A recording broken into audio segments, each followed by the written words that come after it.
Have you ever considered the number of your friends, families, or colleagues that have relocated to another country? Japa is a word used in referring to this state. Hello and welcome to the program. I'm Grace Paul Adebayo.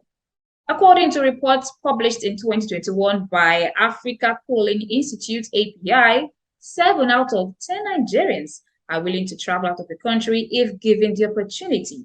Now, this is not limited to low-income earners.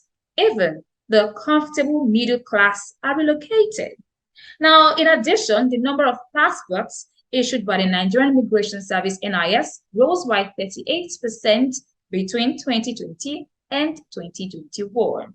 In addition, there's an increase from 767,164 to 1,059,607 passports issued in 2020 and 2021, respectively.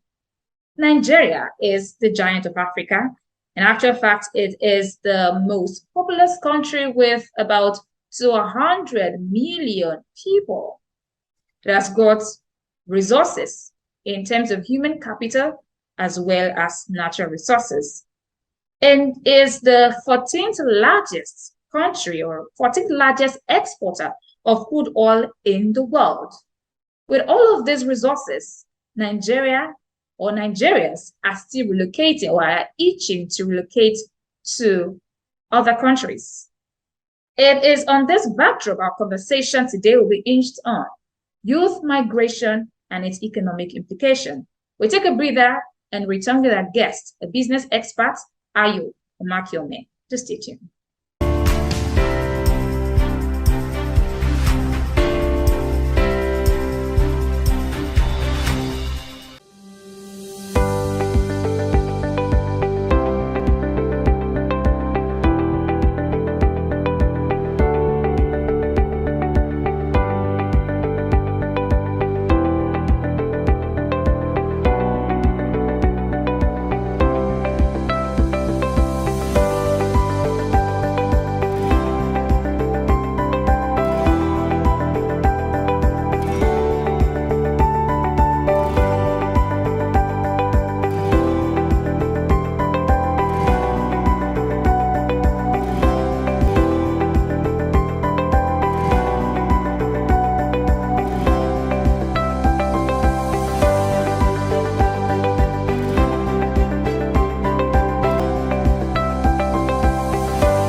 Every year, thousands of people lose their lives to road crashes, which has been attributed majorly to negligence and drink driving. Alcohol increases risks of road crashes, poor judgments and decision-making while driving, lack of coordination and decreased vision, amongst others. Remember, you have a family waiting to welcome you back home. It is better to arrive late than never. Do not drink and drive. This message is brought to you by High Impact Television.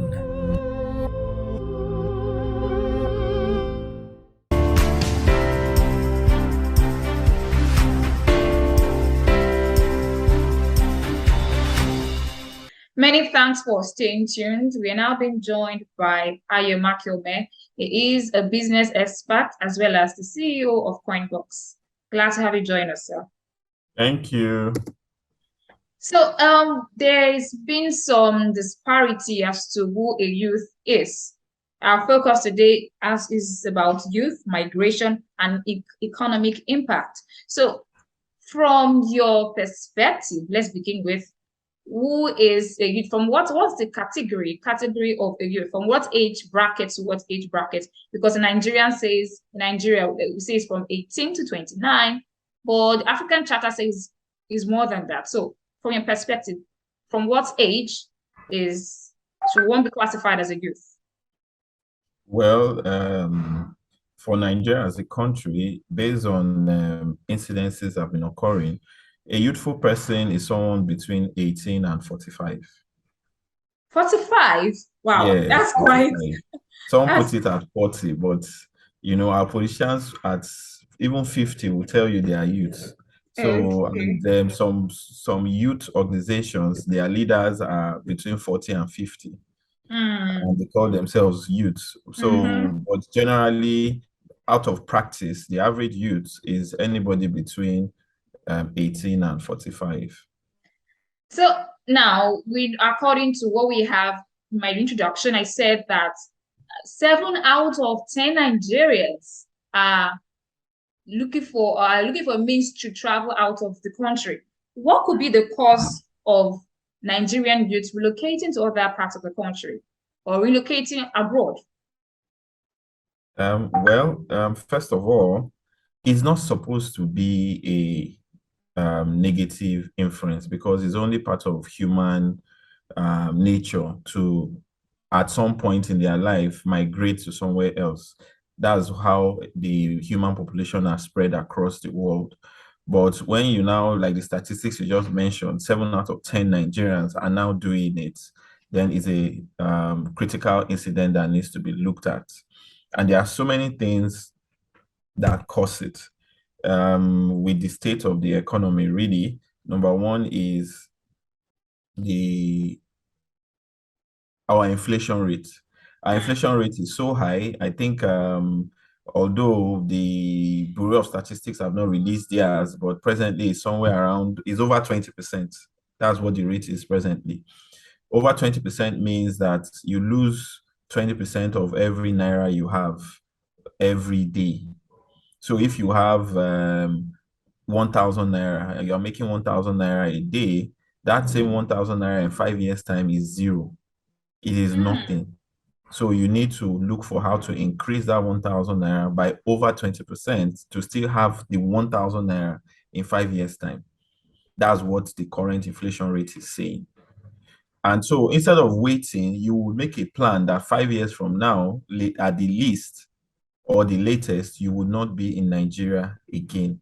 So that whatever you are earning in any other country you are in, it will still be something of value.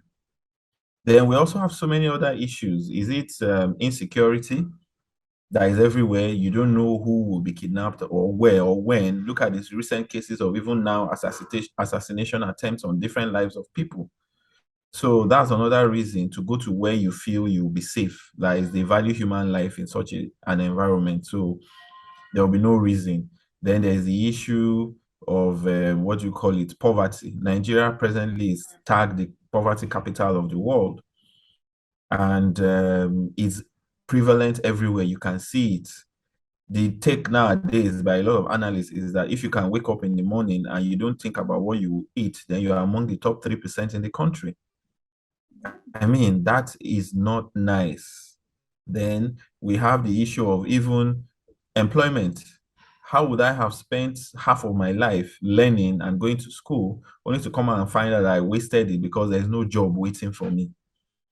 So if that is it, then let me go to where I know I will get a job, I will secure employment, and my salary has value. So it's another reason why a lot of people would go. Poverty, unemployment. Then there is also the issue of political crisis. Or no, I won't call it political crisis, political economy. Standard economies are run financially or properly, and then the political class falls in place to run with what the economy is saying. But the reverse is the case in Nigeria, where the politicians decide how the trend should be, and then the economy is expected to fall in place. It's an unnatural trend, and it's now an anomaly that is affecting the country.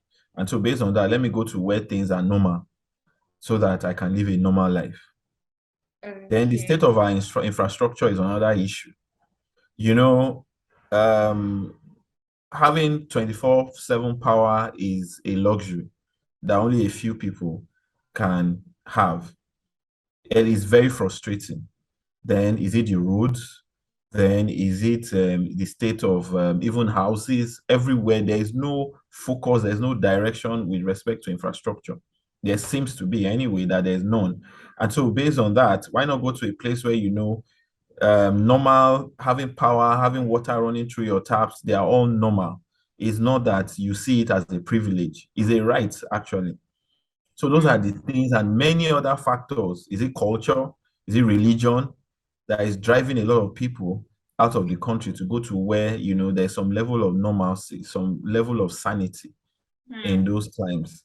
Even the educational sector is not helping matters.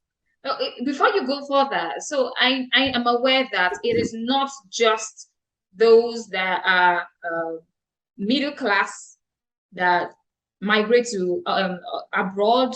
I know those that are even are Yes, the comfortable. upper They have good class. salaries, and you're Yes, like, why you are comfortable? Why should you even go to another country? You're comfortable. You have all the money. Like you can afford to send your children to good schools. You have a yeah. car. You have all of that, and you are still wondering. You're looking for ways to move out of the country. Isn't that alarming? It's a very alarming trend, and it goes back to the one of the items I listed why people are traveling. Now you tell me that if I am rich, my life is okay and taken care of, my business is running well, and so I'm fine. But you wake up one morning and tell me in the name of ease of doing business, you pass a policy that kills my business, and I lose everything I've spent my entire life working for with no regard from you, the political class. As in the political class are passing policies and running systems that are running down the so-called rich businesses. So as a rich person and the other countries now knowing that is happening, what did they do? Before now, the most fastest route to escape is go through education. So education visas were everywhere with scholarships. But now there's a new trend, which is what? Investment visa. Invest in the country and get citizenship.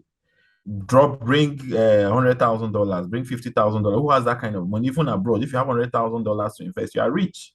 Mm. So the rich here are now using the investment visa or is it capital importation visa to go to those countries and get citizenship. Why? Because such a country will not wake up and pass a law that will run my business out down overnight. So that's Mm. the other part with that. Okay, so from what you said about youth is between 18 to age 40, 45, why is it that there are most of those that relocate abroad, they are youths? Is it that they don't have the staying power? Because there are people older in this country, they are still managing and is it that what's the problem with the youth? Is it the get rich quick syndrome? What exactly, from your perspective, is the problem of the youth? The youths do not have any problem, first of all. Okay. They don't have any problem. What they have are needs that needs to be satisfied. And I don't see dealing with needs as a problem because it's something any government was put in place to achieve. And it's Mm. also the responsibility of any responsible parent to deal with. Having said that, you've already said it when you said the elderly ones that are not going are managing. Why would you stay where you are managing when you can go somewhere where you are comfortable? You know, there's a difference between managing and being comfortable. Yes, you and I know there's no place like home, which is why some, even having gone, spend their whole life abroad, they still come back to Nigeria, but they know they are coming back to manage. While those are just starting their life, like we, the youth, we rather go to where we are comfortable and worry about progressing our life, which is why we'll now go to countries where we know infrastructures are there, security is there. Then I don't need to know anybody at the top to get a job. All I need to do is have the right skill or the right educational or the right talent, and I will get a job and start my life. So that's the major reason why they are moving from their place of pain, like a normal human being, to where they are getting pleasure. Every human being does that. Is a natural human response. So you think they're getting pleasure? I know that there are reports of people that die of depression. They have become depressed over there because they are not with their loved ones, or they've not come to see their loved ones in a long time. Is that more beneficial? Those people that are suffering from issues like depression, issues like having, some of them have mental issues. They are isolated cases, if I can say that. Why do I say that? On the average, we have about we have thousands. So let me say hypothetically, we have about 10,000 people leaving the country every month. Out of that 10,000, about 100 of them have issues, mental issues, which includes depression, and some of them are being pushed towards committing suicide. And so out of 10,000, you have 100. It's a high number, actually, but it can be dealt with. What is the cause of this? Nigerian culture is a social culture. Social culture means it is only natural. You relate with everyone around, which includes your neighbor. You see them physically, you meet them, you worry about them. You've not seen your neighbor for 3 days. You reach out, neighbor, where have you been? You meet your people, you hug them, you love them, you throw parties for every reason. You can even throw a party for waking up in the morning and being healthy. While abroad, it's a very serious environment. And you don't see your neighbor for 5 years, or good and well. As long as you are achieving what you want out to achieve, you are being paid your salary and your life is going on, you are fine. So it's the culture shock that causes the mental thing. And even though it might not sound nice, but I see it as an opportunity for someone to now come up with, training the people traveling, jackpying, how to mentally adjust themselves to such culture shock. That when you get there, don't be looking out to see your mom to just pay you a surprise visit. There you book your. Don't be looking out to seeing your siblings just coming to barging on you, and yeah, even though you complain, you love it and you're happy with them. No, here you'll be looking out for that and die of hope and expectation.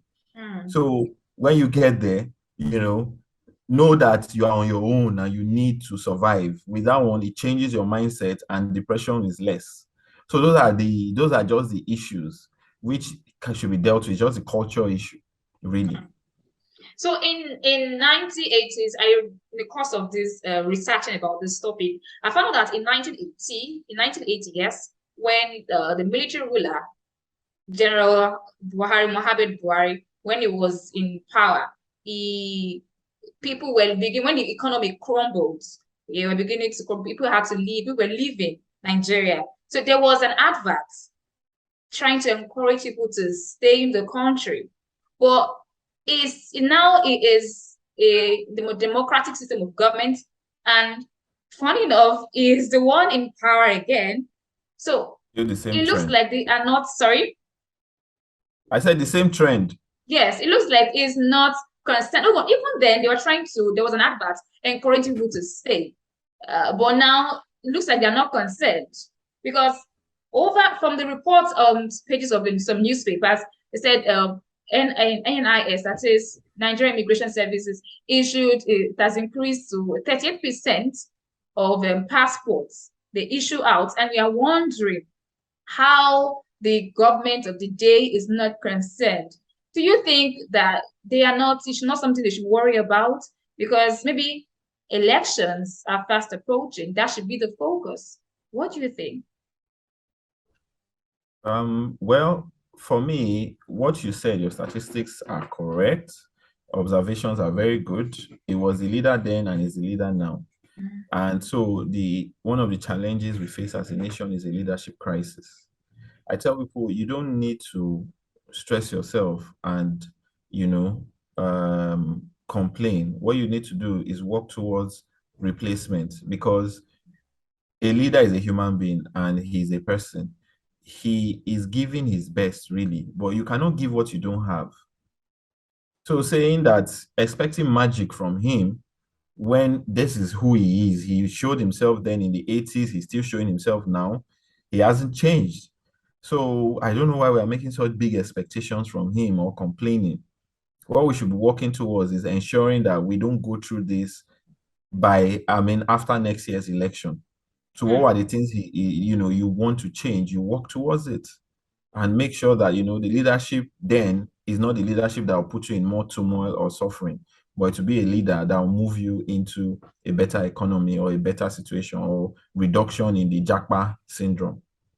So you are into the business world, you're a business expert.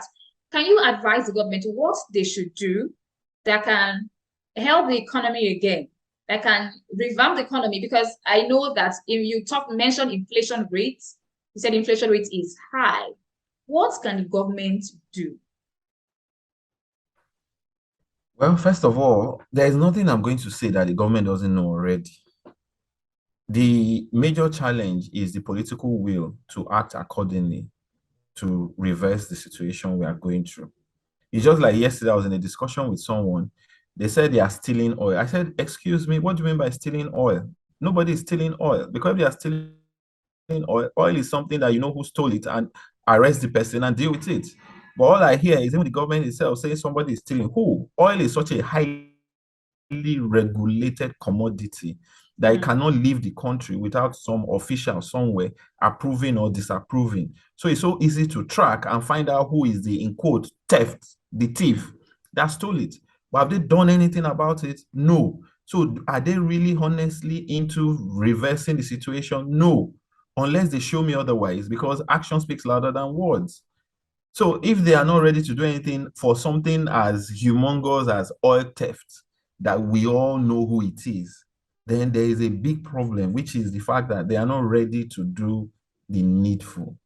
So I don't know what you want me to advise really, but now on a theoretical basis, I can tell you one of the major things that needs to be done is to drastically reduce inflation, to turn around the economy. And then, yes, this Japa syndrome, because we've not even looked at it from the business angle. Looking at this Japa thing from the business angle, it cost the country of about $30,000 train one person. That's one Nigerian. And then if you look at the number of people that are leaving this country, we are losing billions of dollars per year. And if you check out these billions of dollars and convert it, it is drastically eroding our GDP.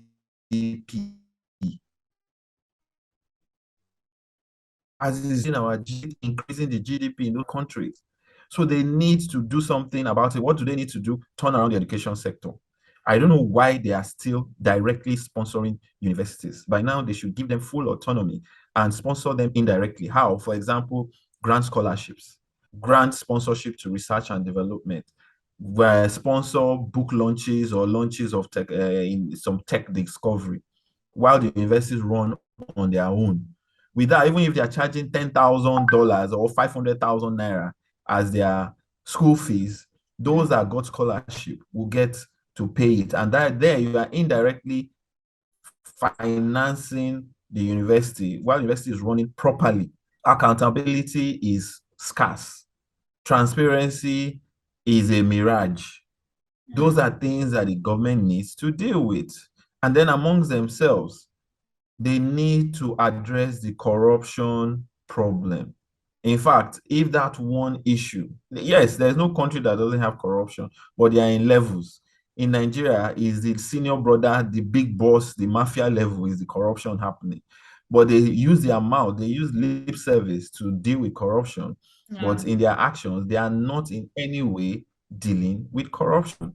So if we address the corruption issue, then the economy will be better for it. The businesses will thrive. So those are just some of the issues. Infrastructure, they seem to be doing something about it, but it's not enough. You have 10 problems in infrastructure, you're addressing only one, then you have not addressed any one. I need them to get to at least 6 or 7 in addressing the infrastructure issues, and it's very possible. Nobody should tell me that lack of funds is a problem. They are creative and so many other ways of raising funding or dealing with infrastructure problem that they are not addressing. Then even the country itself is destroying itself. For example, why are we still importing cars? The other day, people were shouting, our politicians in this state of no money imported cars for themselves. That's about 300 to 400 cars. That runs into billions. But we have assembling plants in Nigeria. We That's right. have car manufacturing plants in Nigeria. Why are we not buying our own cars? Either the ones assembled or manufactured here in Nigeria. Check countries like America. The American president uses Ford car, which is made in America. The European government, they use their own cars. So many leaders, they use their own car, except the African leaders anyway. They rather import the car they use. But what is not rocket science to start producing your own cars and using your own cars here in Nigeria? That alone, look at the foreign reserves. There is so much pressure on it that CBN keeps pushing away every reason to draw down on it. From A now, you have to get your own cash to get it paid. So, so many things are not helping the economy. Let me not, if I continue, I won't stop. So you mentioned that the country is, for a person that leaves the country, we're losing out, like, say, 30 million, or how much they call it? We're losing out on something 30. How much is being lost? Are you there? Yes, I'm there. I said we are losing $30,000 for each person that jackpass So because we've trained the person. $30,000. So on the flip side, an economist said in fact, we are getting more because there are returns. Let me give you a story. I hope I have enough time. Yes. Emeka fell in love with Aisha. Okay. Emeka was a young businessman from the East. He decided that he would sponsor Aisha to school. She went to medical school. For those six years, right? He spent about $30,000 educating her. Then he now says at the end of school that Aisha, the reason why I sent you to school was so that I can marry you. And when you are now my wife, you will give me children who will now run my business for me when I am old. Aisha now says, Emeka, as much as you are such a wonderful person, I'm very sorry. I loved you at the beginning when you did all you are doing for me. But now that I finished school, my love for you has gone.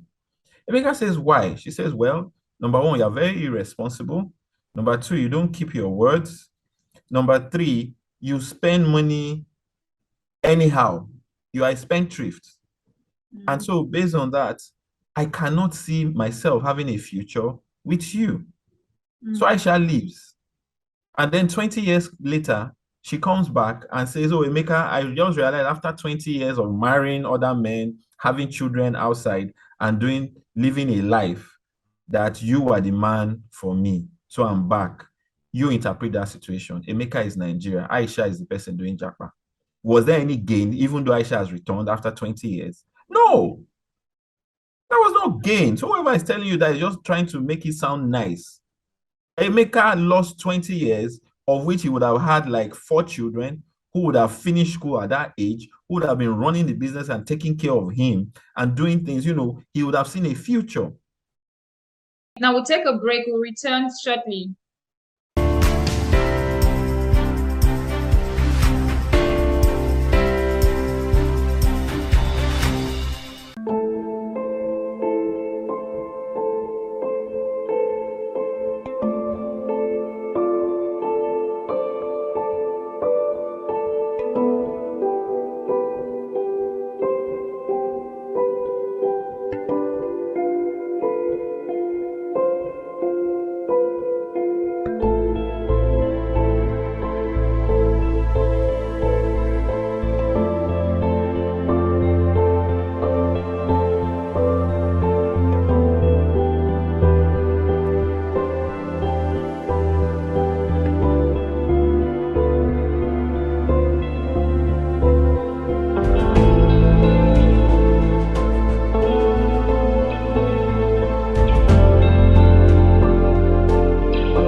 Welcome back. If you just joined us, welcome to the program. We're looking at youth migration and its economic implications.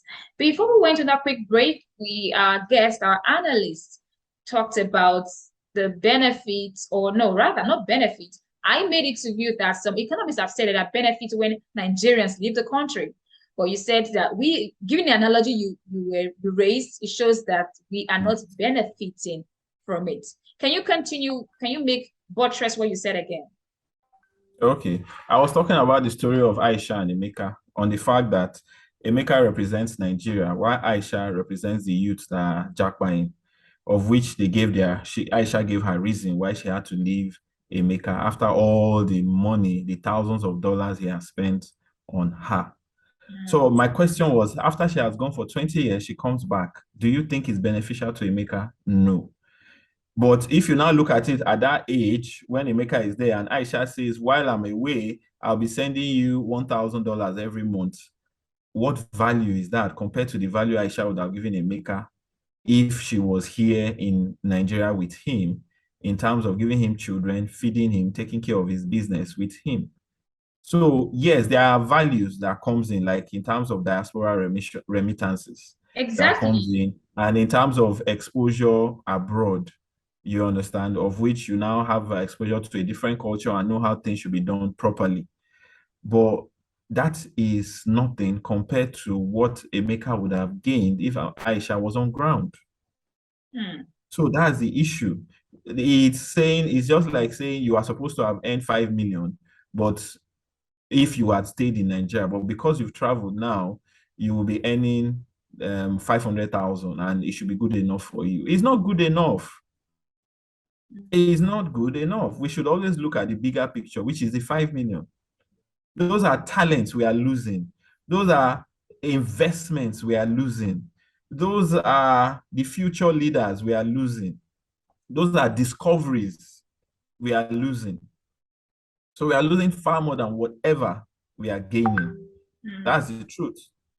And our loss is now gained to those countries, which is why they seem to be moving forward while we seem to be moving backward. These are people that are going there to help them move their country forward. So While they live there. speaking about that, you said there are people that are going there to move their country forward. We know professionals in the health sector, the education sector, they've been going there to in the form of a brain drain. What can you say about this? Well, the truth is, as a professional, after spending, let me use the medical profession, about, is it 7 to 9 years training before you can now call yourself 100% a medical doctor. And then after all that, you start work with a salary of how much? 100,000 naira, which is just about the pretty same low. thing. Yes, in the economy today. And that is what the average graduate that went to school for just like 3 or 4 years and finished is earning. And then that person, after 3 or 4 years, starts work, has gotten 1 or 2 promotion, is now earning about 250, 300,000. Then you are earning just what? 100,000. No, now it's not fair. And then their work is high risk. And you're supposed to be paid based on the volume of risk your job entails. But here, our leaders don't place value on such and don't place importance on it. They need to change the outlook and the importance they place on such jobs, such that even firemen, our firemen are virtually not paid anyway. They should, reorganize the salary in such a way that a policeman should have like 100 to 200,000 as the entry level salary. Today, I think it's 18,000, maybe 30,000 naira. It shouldn't be because of the nature of their job. So it's not even just the medical practice. We need to rejig a lot of things. A lot of things needs to be reorganized and properly placed in terms of priority and importance. And that should even reduce the brain drain. But for now, it is what it is.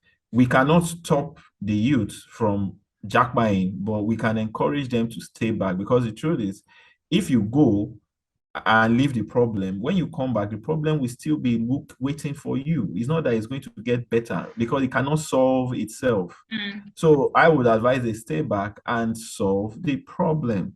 so that permanently it has been resolved, so that when they now go and come back, they'll meet a better Nigeria. It's obvious that you're a patriotic Nigerian. So what can you say? What can you tell the Nigerians that are living abroad and they've considered like they will never come to Nigeria again? Those already abroad, what can you tell them? Um, that last statement is just an emotional outburst. If you are married, you understand, because sometimes you tell your husband, I will never talk to you again. You will say that, then the next thing he cuddles you and you say, oh, stop it, I like it. So it's an emotional outburst. It's not that they mean it that way. I'm sure once they see that the country is better and things are better, they will come back without thinking. So Okay. Okay, go ahead. So you're saying that they will come back once they start seeing that the country is better. So Yes. the elections are fast approaching. Which of the candidates can lead us to our Eldorado? We have the APC of Tinubu, Bola Ahmed Tinubu. We have the third force, the Labour Party, who is Peter Obi. We have ANPP, Kwankwaso, and we have PDP, Atiku. From you are a business expert, economist, you know about the economy. Which of the candidates do you see has that can take us away the Eldorado in terms of the economy? Which of the candidates? Now, number one, we're in a democracy. Yeah. So there's freedom of choice. Yes. I don't think I have the right to tell people what they should choose. Okay. But from my own analysis, the APC says it's their turn to rule. That has no economic value in that statement. It is not anybody's turn. You need to put down on the table what are your economic plans and of what value it is to me. Based on my evaluation, I now choose whether I should vote for you or not.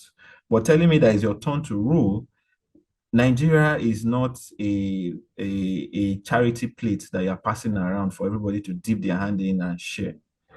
Then the PDP that would have seemed okay are having internal problems. That is, they are politicking among their own selves and such that they've not resolved it. So they don't seem to be focused. So I have a problem with that. Then Labour Party has not said anything. All they have is a Peter Obi that is saying that, he seems to be the promised person. So they are relying on his pedigree. So if you want to say we should vote based on pedigree, then Peter Obi is the person. But outside that, as a party, that's Labour Party in this case, I have not seen anything. And it takes more than one person to rule the country. Yeah. I have not seen. So I'm actually still waiting for something concrete before I can decide this is it. But to say that I'm voting, which is Nigerian standard, based on party, there's no party so far that seems to be the party to vote for. Until either Labour Party gets their act together and be more focused and, go beyond the pedigree of the person, fine, I will vote for Labour Party. Until APC tells me, look, it's no more just our turn, but this is how we will deal with corruption. This is how we will deal with inflation. Specific. I need whoever is to be the next president to carry biro and paper on the board and give me a plan that this is how it is in reality, practicality. This is it. And then we get to ask questions so that we can hold you accountable when the time comes. I don't have anybody to vote for now. There's only a likely candidate, but not the main person I'm voting for. So until then, I'm very sorry. They need to get their acts together. Campaigning will start on the 28th. So let's see how it goes then. Okay, away from that, away from the youth, migration and economic implications. Here is there are also stories that about scarcity of funds. Say banks ration forex sales as scarcity bites. Now, banks have begun to reduce approval requests for personal travel allowance and business travel allowance to legitimate users. Why is there scarcity of foreign exchange? Now, the economy, we have said, is in crisis, but a lot of people have been trying to play the ostrich. by just putting their head in the mud and hoping that the crisis will go away. But the crisis has come and not just forced them to put their head up, but carried them up and they are drowning in it. Inflation is at 20%. Insecurity everywhere. Our economy is still import dependent and not other way around. All these are putting a strain on our available foreign reserves. Now, the foreign reserve, what's the essence of even foreign reserves in the first place? It is there that when an economy is in crisis, it should be able to hold the economy together for a period of which it will be enough for the economy to get back on its feet.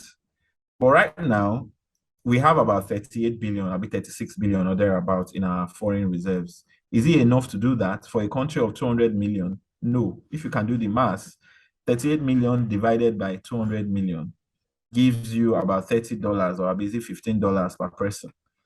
$15, even if you use the current black market rate, what has it done for you? It hasn't done anything. In a month, you've spent more than that. So that is just in practical terms what is happening to our foreign reserves. CBN cannot give them out. So they are rationing what they are giving banks. And banks are supposed to look for enough export businesses so that they generate their own FX. They don't have.